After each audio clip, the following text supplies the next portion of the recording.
Hello दोस्तों, जब भी हम वर्ल्ड की बिगेस्ट कंपनीज के बारे में बात करते हैं तो हमारे दिमाग में एप्पल, गूगल, माइक्रोसॉफ्ट या टेस्ला ही आती है। लेकिन इस बीच एक ऐसी कंपनी भी है जिसके बारे में हम काफी कम जानते हैं, जबकि ये कंपनी इन बाकी कंपनी से बड़ी और प्रॉफिटेबल है, जो रोज 13 मिलियन बैरल पेट्रोलियम निकालती है और दुनिया भर में बेचती है। इसके 55 गैस ऑयल सेपरेशन प्लांट्स हैं, 9 रिफाइनरीज और 21 डिस्ट्रीब्यूशन सेंटर्स हैं, जो 200 से ज्यादा वेसल एक महीने में सप्लाई करती है। ये कोई और कंपनी नहीं बल्कि दुनिया की सबसे बड़ी ऑयल कंपनी सऊदी अरामको है। इसका मार्केट कैपिटल 1.93 ट्रिलियन डॉलर है, जो कि इसे टेस्ला, अमेज़न, माइक्रोसॉफ्ट और यहाँ तक कि गूगल से भी बड़ा बनाता है। ये एप्पल के बाद दुनिया की दूसरी सबसे बड़ी कंपनी है। आज हम जानेंगे इसकी पूरी हिस्ट्री और स्टोरी कि कैसे ये कंपनी इतनी बड़ी हो गई।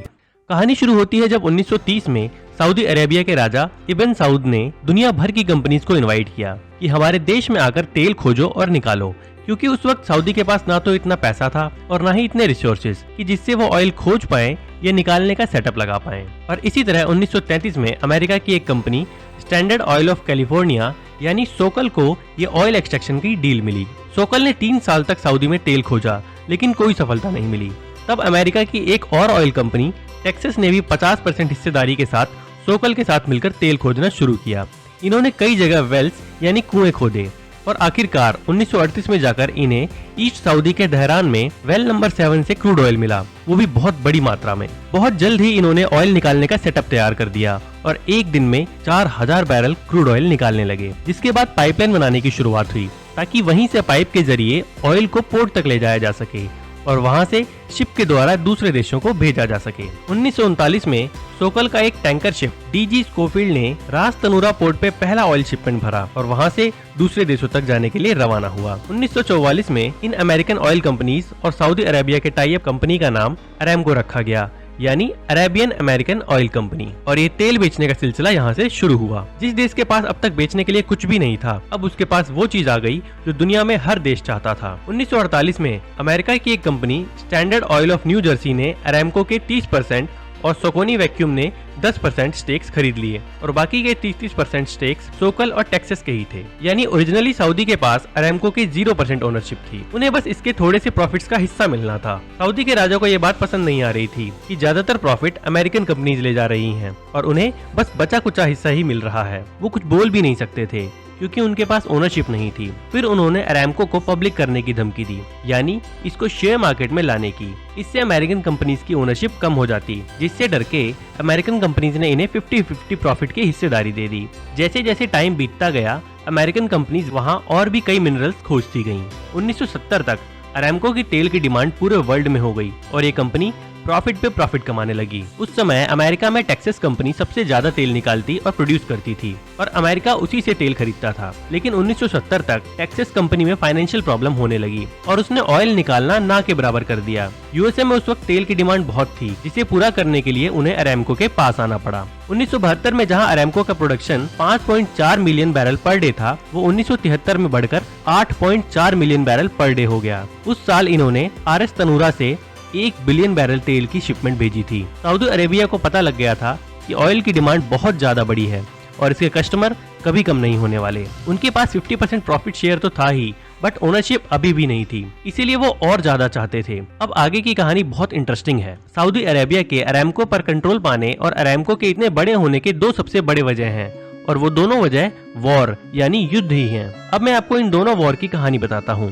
पहला वॉर था योम किपुर वॉर। इस वॉर के बारे में बताने से पहले मैं ओपेक के बारे में बताना चाहता हूँ। ओपेक यानी organization of the petroleum exporting countries, ये ऑयल प्रोड्यूसिंग कंट्रीज के द्वारा बनाई गई एक ऑर्गेनाइजेशन थी। जैसे Kuwait, Saudi Arabia, Venezuela, Iraq और ईरान, इन सब ने मिलकर एक ऑर्गेनाइजेशन बनाई और उसका नाम रखा ओपेक। ओपेक का काम था ऑयल के प्राइस को रेगुलेट करना और इसकी पॉलिसीज बनाना ताकि कोई ऑयल कंट्री अपनी मर्जी से प्राइसेस कम या ज्यादा ना करे। उस वक्त सारे ऑयल प्रोड्यूसिंग कंट्री चाहती थी कि ओपेक ऑयल प्राइसेस बढ़ाए ताकि वो ज्यादा पैसे कमा सके। और जब ओपेक ने ऑयल प्राइसेस बढ़ाने की कोशिश की तो इंटरनेशनल मार्केट में इसका विरोध हुआ, जिस वजह से प्राइसेस नहीं बढ़ पाए। उसी समय योम किपुर वॉर चल रही थी, यानी इजराइल और अरबिक कंट्रीज के बीच में वॉर, जिस पर अरबिक कंट्रीज ने अपने फेलो ओपेक मेंबर्स को बोला कि इजराइल और उनकी मदद करने वाली कंट्रीज जैसे यूएसए को तेल महंगा बेचते हैं या उन्हें तेल बेचने से मना कर देते हैं, यानी बैन लगा देते हैं। हालांकि सऊदी अरेबिया इसके खिलाफ था, लेकिन उसने एक तरीका सोचा कि इस युद्ध से वो अपना फायदा कैसे निकाल सकता है। उस समय के सऊदी के ऑयल मिनिस्टर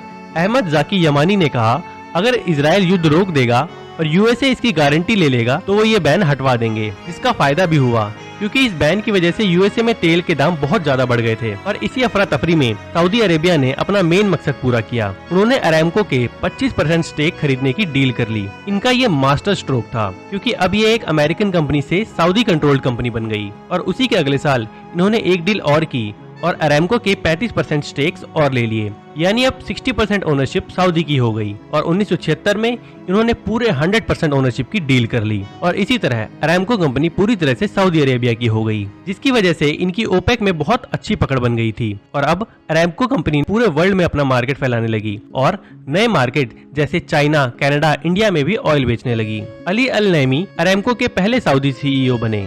उनके बिजनेस का तरीका और विजन बहुत ही बड़ा और बढ़िया था। इन्होंने कंपनी को सिर्फ तेल निकालने तक सीमित नहीं रखा, ये साउथ कोरिया जाकर वहाँ की एक कंपनी से टाई अप करके ऑयल की रिफाइनरी भी शुरू करते हैं। इसके बाद जापान जाकर ऑयल स्टोरेज फैसिलिटी बनाते हैं। चाइना से भी बड़ी डील करके वहाँ रिफाइनरी और पेट्रोकेमिकल का बिजनेस स्टार्ट करते हैं। और इंडिया जैसे बड़े मार्केट के आ जाने से ऑयल प्राइसेस भी बढ़ गए थे, जिसकी वजह से अरामको के प्रॉफिट्स बढ़ते गए। तो ये था इनका पहले इंपॉर्टेंट वॉर, यानी योम किप्पुर वॉर के बढ़ने के बाद की बढ़ोतरी।